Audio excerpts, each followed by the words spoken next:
O Senhor Jesus Cristo, ele ensinou certa vez que uma árvore boa não pode dar fruto mau, e nem a árvore má pode dar fruto bom.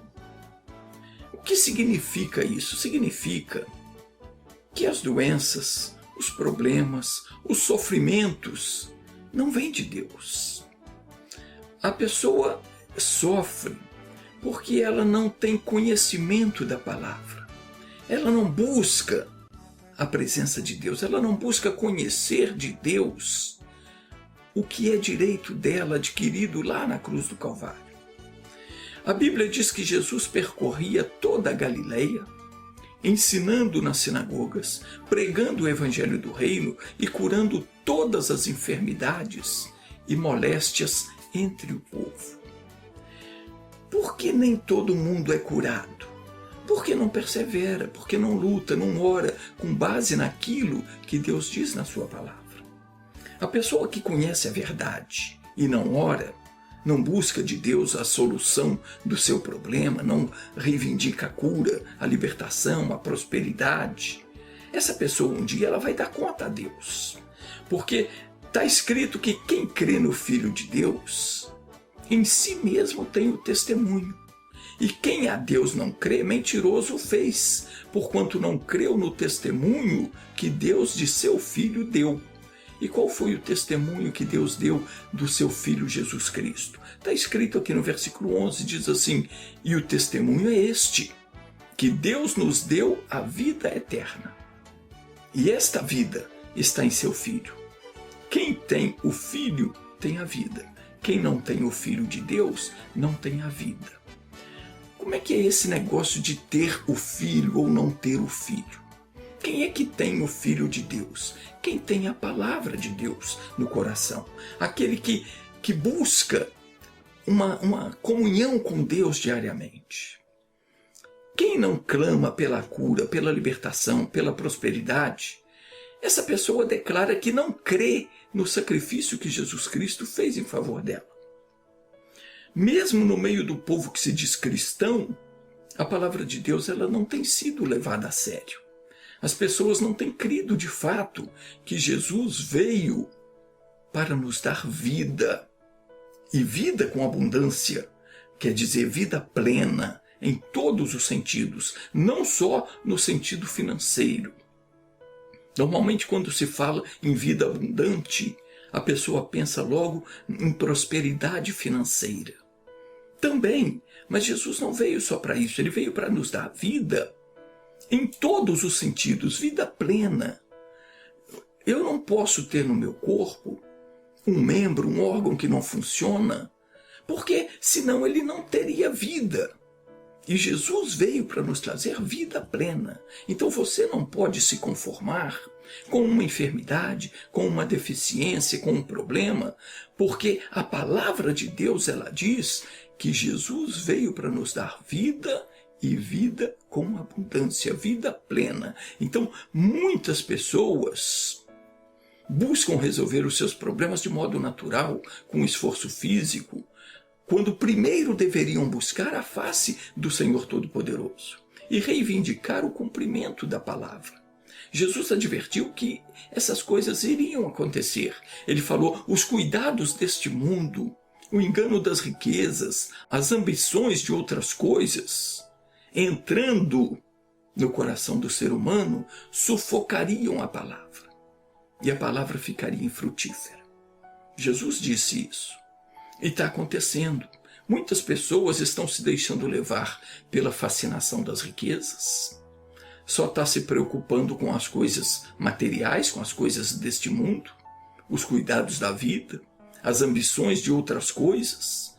E a palavra de Deus fica em segundo plano, fica de lado, fica infrutífera. Quando a pessoa sente que alguma coisa está errada, o que ela faz? Ela corre para o médico. Não tem nada contra você ir no médico, mas em primeiro lugar você deveria buscar a Deus, porque aquilo que o médico não pode fazer, Deus pode. Não tem nada errado a buscar a ajuda do médico, mas antes de tudo, Busque ao Senhor, com base na palavra dele. Como é que eu busco a Deus? É baseando naquilo que eu li na Bíblia, ou naquilo que ele falou ao meu coração durante uma pregação. Então, nós temos que orar com base na palavra de Deus. Por quê? Porque ele prometeu. Ele disse, se ouvires atento a voz do Senhor teu Deus, quer dizer, você ouvir com atenção a palavra dele, aquilo que está escrito, você meditar naquilo ali. Então, se ouvires atento a voz do Senhor teu Deus, e fizeres o que é reto diante dos seus olhos, e inclinares os teus ouvidos aos seus mandamentos, e guardares todos os seus estatutos, nenhuma das enfermidades porei sobre ti, porque eu sou o Senhor que te sara. É palavra dele. Então, sabe o que acontece? Por que acontece de alguém não receber a cura? Veja o que diz em Hebreus capítulo 4, versículo 2. Está escrito assim, mas a palavra da pregação nada lhes aproveitou, porquanto não estava misturada com a fé naqueles que a ouviram.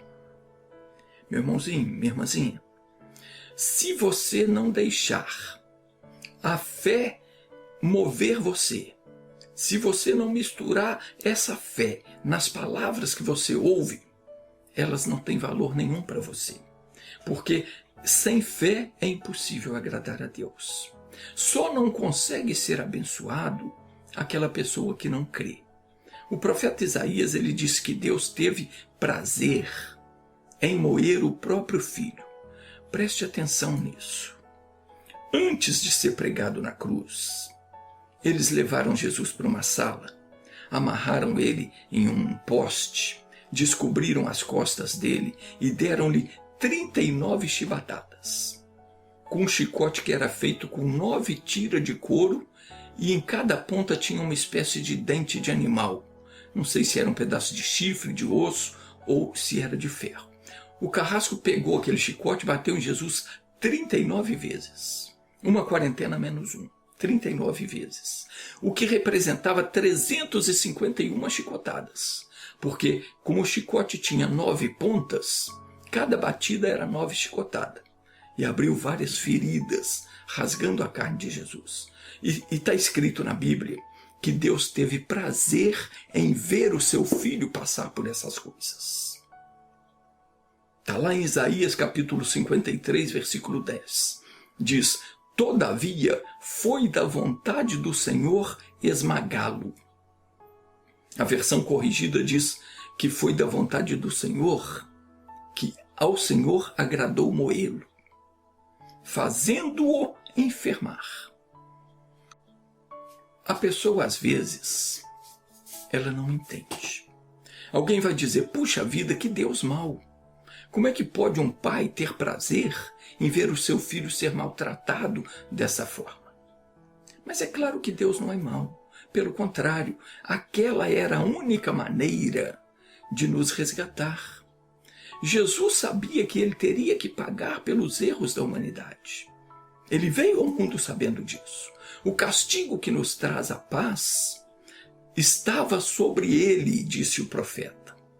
E ele concordou.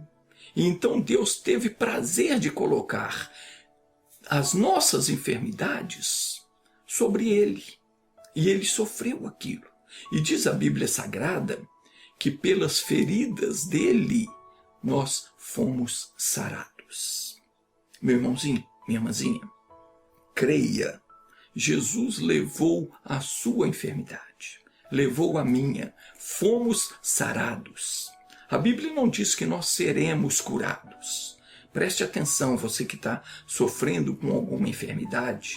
A Bíblia não diz que você vai ser curado.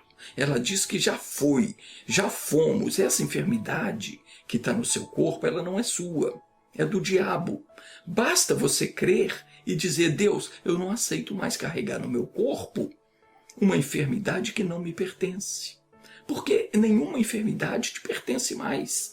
Todas as enfermidades da humanidade foram colocadas sobre Jesus Cristo. É isso que está escrito na Bíblia. E a Bíblia é a palavra de Deus, é a pura verdade. Nós temos que crer, porque se não crermos, nós estamos chamando Deus de mentiroso. E se chamarmos ele de mentiroso, nós estaremos ofendendo ele. E como é que ele vai nos abençoar se nós estamos ofendendo? Então, você tem que orar com fé, mandar o mal embora em nome de Jesus e ficar livre. Só tem que crer, meu irmão. Você só precisa crer, minha irmã. Deus se agradou, preste atenção, para você entender por que é que Deus não pode negar a cura a você. Na verdade, ele já te deu, mas o diabo tenta te enganar, tenta te enrolar, tenta te embromar. E você pensa que você está doente, quando na verdade a doença é dele. Ele é que está fazendo você sofrer. Deus se agradou em ver Jesus sofrer tudo aquilo, porque era a única forma de salvar toda a humanidade. Foi por amor a nós que ele enviou o seu próprio filho para pagar pelos nossos erros. Hoje Deus tem prazer na minha cura, na sua cura, porque foi do agrado dele moer Jesus Cristo para que nós fôssemos completamente curados. Jesus sofreu para que você ficasse livre do pecado, das transgressões, das iniquidades, e o preço que ele pagou foi tremendamente caro, para que nós fôssemos libertos de toda a aflição do maligno. Hoje, o maligno não pode mais tocar em nenhum de nós. Mas muita gente está sendo tocada, muita gente está permitindo que o mal toque porque não tem conhecimento dessa verdade. Enquanto você não entender essa verdade, o diabo vem com um problema e você aceita. Mas quando você entende isso, você começa a combater ele com a fé. O Senhor Deus, ele declarou ao profeta Oséias, dizendo: o meu povo está sofrendo, o meu povo está sendo destruído, porque lhe falta o conhecimento. A Escritura diz: ao Senhor agradou moê-lo, fazendo-o enfermar. Se ele enfermou, quer dizer, ele ficou doente, com as nossas doenças, com as nossas enfermidades que foram colocadas sobre ele, e ele as levou consigo, então eu não tenho mais que sofrer essas doenças. Não tenho mais que sofrer, você não tem mais que sofrer. Então preste atenção, meu irmão, minha irmã. Qual é a vontade de Deus? Ou o bom prazer do Senhor? Preste atenção, Deus não estava nada satisfeito com o diabo ter enganado Adão e Eva e ter tomado das mãos de Adão o domínio do mundo. Quando Deus criou Adão, ele deu a Adão o poder para dominar sobre todas as coisas. Estava tudo nas mãos de Adão. Deus havia dado tudo nas mãos dele, mas o Satanás veio, enganou Eva, ela comeu do fruto que não deveria comer, e ela deu desse fruto para o Adão, e ele também comeu, e Deus foi obrigado a expulsar o casal do paraíso para que eles não tomassem da árvore da vida.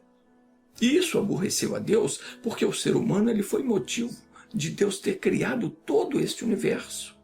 Tudo foi criado para o nosso bem-estar. O ser humano desfrutaria de uma vida de bênçãos eternamente, porque Deus não criou o homem para morrer. Mas Adão ele botou tudo a perder. Com o pecado veio a sentença. Deus disse: no suor do teu rosto comerás o teu pão, até que te tornes a terra, porque dela fostes tomado. Porquanto és pó, e em pó te tornarás. Foi aí a sentença de morte declarada. A desobediência de Adão, ela fez com que Deus ficasse irado, mas não com a humanidade, e sim contra Satanás. E desde que isso aconteceu lá no Jardim do Éden, o Senhor Deus já havia prometido que haveria vingança. Está escrito lá em Gênesis capítulo 3, versículo 15, que o Senhor disse a Satanás: porei inimizade entre ti e a mulher, entre a tua semente e a sua semente. Entenda que aqui tem duas condições, tanto na parte física, está tratando da inimizade entre o ser humano e uma cobra, quanto da parte espiritual, falando a respeito da inimizade que haveria entre a igreja, entre o povo de Deus, e Satanás e os seus demônios. Deus disse: esta te ferirá a cabeça e tu lhe ferirás o calcanhar. Ao dizer isso, Deus estava anunciando o plano da salvação. Ele estava dizendo que um dia ele enviaria o seu filho ao mundo, o qual esmagaria a cabeça de Satanás. E foi isso que aconteceu. Lá em Isaías, no capítulo 14, versículo 5, diz: quebrou o Senhor a vara dos perversos e o cetro dos dominadores. O que quer dizer isso? A vara, o cetro, representa o poder de Satanás sobre a humanidade. Esse poder foi quebrado. A autoridade que ele tinha para fazer o que queria com o ser humano foi quebrado. Ele não tem mais essa autoridade para oprimir o ser humano. O bom prazer do Senhor foi que Jesus veio, morreu, foi separado de Deus. Naquele momento que ele estava lá sendo crucificado, Deus deixou ele. Deus o abandonou. Naquela hora Jesus exclamou: Deus meu, por que me desamparaste? E sabe por que Deus naquela hora não pôde ficar ao lado de Jesus? Alguns dizem que era porque o pai não suportaria ver o seu filho sofrer. Eu não penso assim, porque a própria Bíblia diz que foi do agrado do pai moê-lo. Por que então que Deus abandonou Jesus naquele momento? Sabe por quê? Sabe o que eu acho? Porque Jesus ele estava cheio de pecado. Não dele próprio, não que ele tivesse pecado, ele nunca pecou, mas ele tomou para si o pecado de toda a humanidade. E está escrito na Bíblia que o pecado separa o homem de Deus. O pecado encobre o rosto de Deus. Está escrito lá no livro do profeta Isaías, capítulo 59, versículo 1 ao 3. O pecado encobre o rosto de Deus para que ele não nos ouça. Por esse motivo, Jesus ficou separado de Deus. E ele estava pagando pelos nossos pecados. Disse o profeta que o castigo que nos traz a paz estava sobre ele. Então Jesus morreu e sabe o que aconteceu? Ele foi ao inferno. Chegando lá, ele tomou do diabo toda a autoridade que o Satanás havia tirado de Adão. Quebrou a vara do perverso. Tomou dele o bastão que ele oprimia a humanidade. E diz em Colossenses capítulo 2, no versículo 15, que despojando os principados e potestades, os expôs publicamente e deles triunfou em si mesmo. Jesus quebrou a vara do perverso.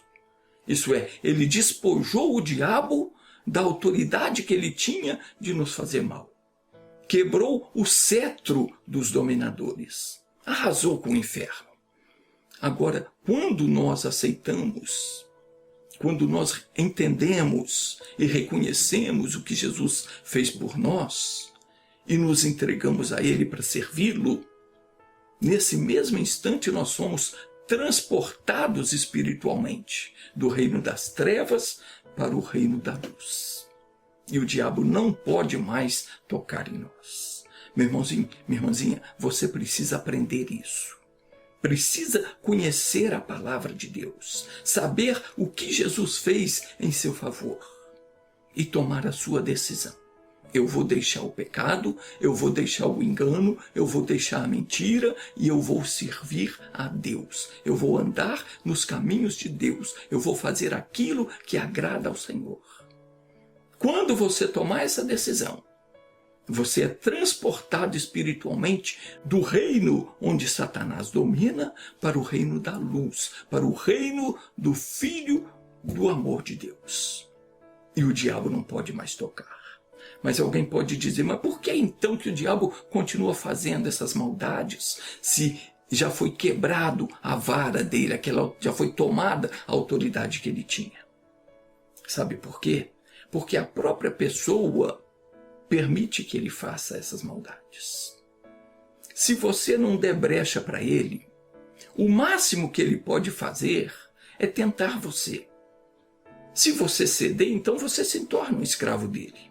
Está escrito em Romanos 6,16: sois servos daquele a quem obedeceis, ou do pecado para a morte, ou da obediência para a justiça. A decisão é sua. Se você aceita a tentação, pratica o pecado, então você se torna servo do pecado. O demônio daquela tentação, ele se torna senhor da sua vida. Por isso, se acontecer de você pecar, peça perdão a Deus imediatamente, que é para você não ficar na mão do bicho. Agora, bom é que você não peque. Nós, que somos de Jesus, nós estamos guardados por um muro de fogo. Tudo isso é espiritual. Entenda isso, é espiritual. Se você é de Jesus, você é guardado por um muro de fogo ao seu redor. O nosso Deus, ele é um fogo consumidor. Os demônios não têm como nos atingir. Mas se você ultrapassar esse muro, como é que eu ultrapasso esse muro? Quando eu deixo de obedecer a palavra de Deus. Eu saí da palavra. Eu saí para fora daquele limite traçado por Deus. Então, se você ultrapassa esse muro, diz aqui em Eclesiastes capítulo 10, no versículo 8, uma serpente o morderá. Está se referindo a Satanás. Ele vai te atingir. Se você sair de debaixo da proteção de Deus, saiu da palavra, deixou de praticar aquilo que a palavra diz para fazer aquilo que você acha que deve fazer, então o diabo fica livre para fazer o que ele bem quer com você, porque você saiu da proteção de Deus.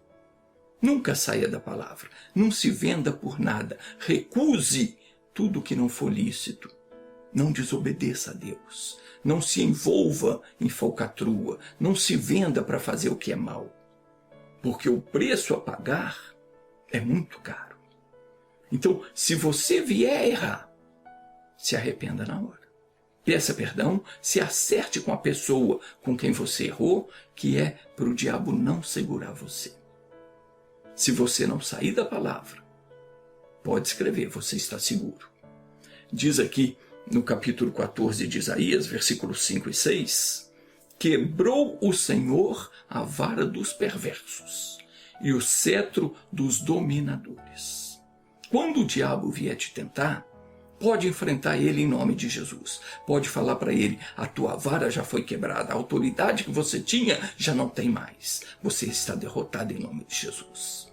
Diz no versículo 6, aquele que feria os povos com furor, com praga incessante e com ira, dominava as nações, agora é perseguido sem que alguém o possa impedir. O diabo antes ele fazia o que queria. Hoje ele não pode mais. Ele é um derrotado, ele está vencido e acabou o nosso sofrimento. E meu irmão, minha irmã, além de curar o nosso corpo físico, salvar a nossa alma, o que Deus mais quer fazer na nossa vida, pode escrever, é mudar a nossa sorte. Jesus diz que veio para nos dar vida abundante. Ele veio para perdoar os nossos pecados, salvar a nossa alma da perdição, curar completamente o nosso corpo e nos dar prosperidade em todos os sentidos. Eu sei que tem pessoas que gostam de contradizer. Alguém pode dizer, bom, tudo bem que Deus quer perdoar meu pecado, quer curar meu corpo, salvar minha alma, mas onde é que está falando de prosperidade na Bíblia? Veja o que diz no Salmo 35, versículo 27. Está escrito assim, cantem e alegrem-se os que amam a minha justiça, a justiça de Deus, aquilo que Jesus fez na cruz do Calvário. Deus está mandando eu cantar e se alegrar aquelas pessoas que amam o que Jesus fez por eles. Aquilo que Jesus fez lá no Calvário. E digam continuamente, quer dizer, nunca parem de confessar. O Senhor que ama a prosperidade do seu servo, seja engrandecido. Deus ama a nossa prosperidade. A prosperidade na saúde, do corpo, da alma, prosperidade financeira, prosperidade na vida sentimental, em todos os sentidos. E eu tenho uma plena convicção do que eu estou falando com você, porque diz a Escritura Sagrada que aquele que nem mesmo a seu próprio filho poupou, antes o entregou por todos nós, como não nos dará também com ele todas as coisas? Pense comigo, meu irmão, minha irmã. Se por mim Deus entregou o próprio filho, como agora ele haveria de me negar cura, libertação, perdão, prosperidade? Não tem como isso acontecer. Jamais. O Salmo 84, versículo 11 diz: o Senhor dará, preste atenção, o Senhor dará graça e glória. Não negará bem algum aos que andam na retidão. Deus quer fazer de você uma verdadeira bênção. Você crê nisso?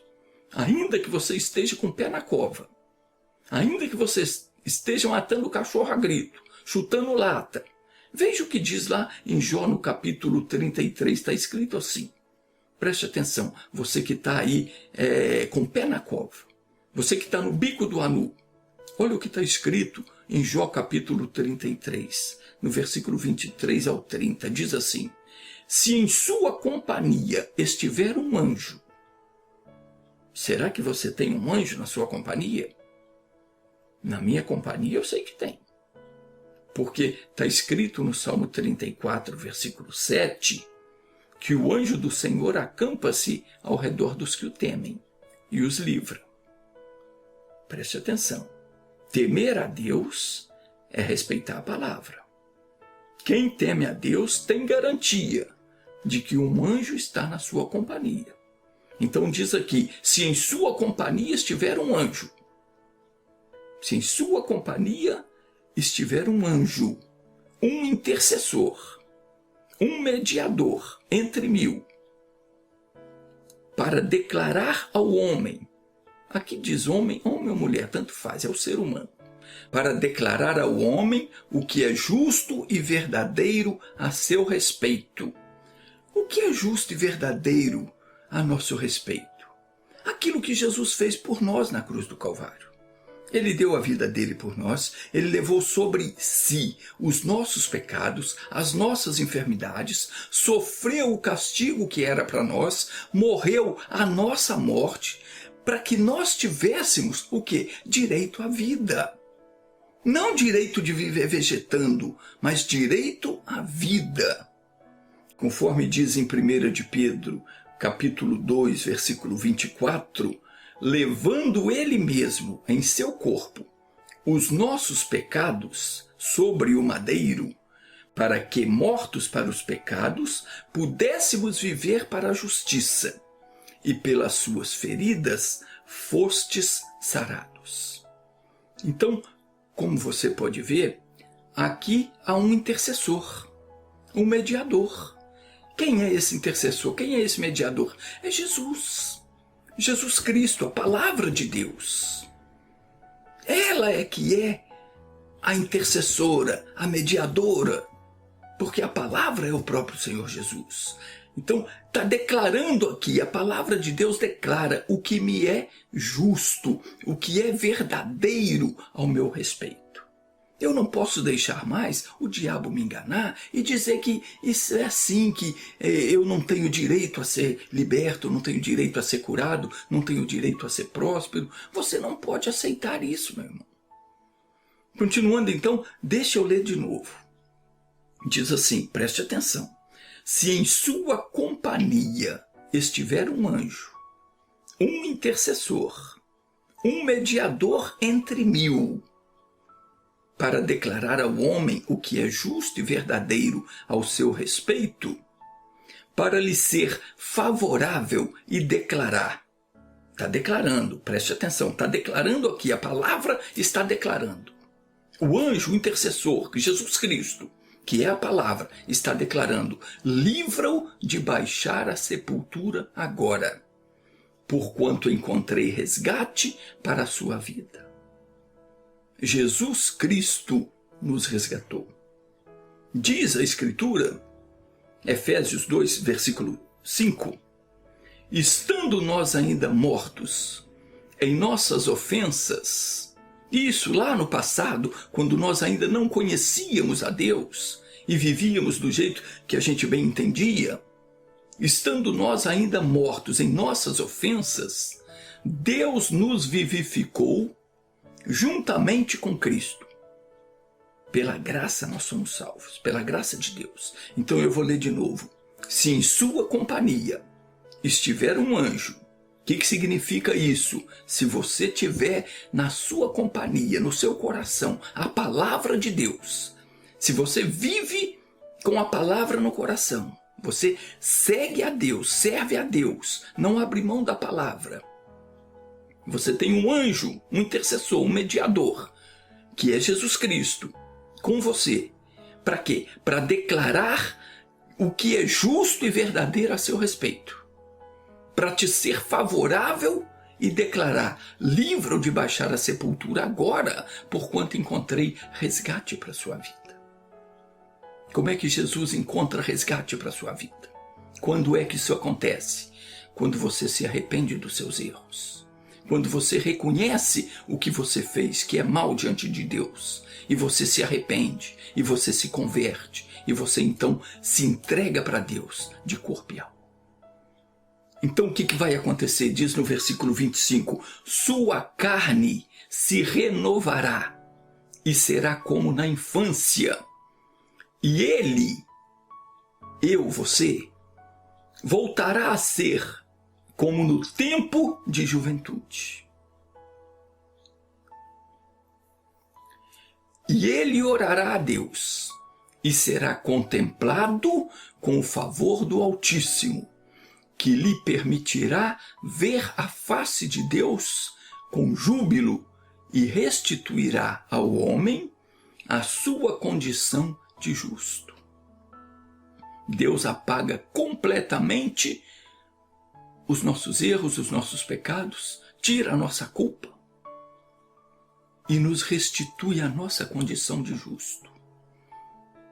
E em seguida, ele dará seu testemunho diante das pessoas, exclamando, pequei, torci o que era reto, contudo ele não me castigou, tanto quanto eu merecia. Mas Deus livrou a minha alma da cova, e a minha vida continuará desfrutando da luz. Para terminar, no versículo 30 diz assim, ele te livra da morte, ele tira a tua alma da sepultura, a fim de que sejas iluminado com a luz dos viventes na terra. Diga graças a Deus. Feche os olhos agora, meu irmão, vamos orar. Pai, obrigado por estes ensinamentos que o Senhor tem nos dado. Meu Deus, venha curar, libertar, venha dar a bênção para essa pessoa que está necessitada. Meu querido, minha querida, se você está precisando de uma bênção, clame a Deus agora. Se você ainda não é salvo, é só você falar, Jesus, eu te aceito como meu Senhor. E você então começa a viver para Deus agora. Pede a Deus para entrar na sua vida, para mudar a sua situação. E Ele vai mudar você a partir de hoje. Pai, em nome de Jesus, eu quebro todo o poder do diabo sobre a vida dessa pessoa. Eu expulso todo o espírito de enfermidade, mando embora toda a mágoa, toda a angústia, todo o sofrimento, e eu exijo que saia toda a dor do corpo, da alma, eu mando embora a inflamação, infecção, enfraquecimento dos ossos, dos músculos, dos nervos, e eu mando embora toda a alergia, todo caroço, todo tumor, toda anormalidade.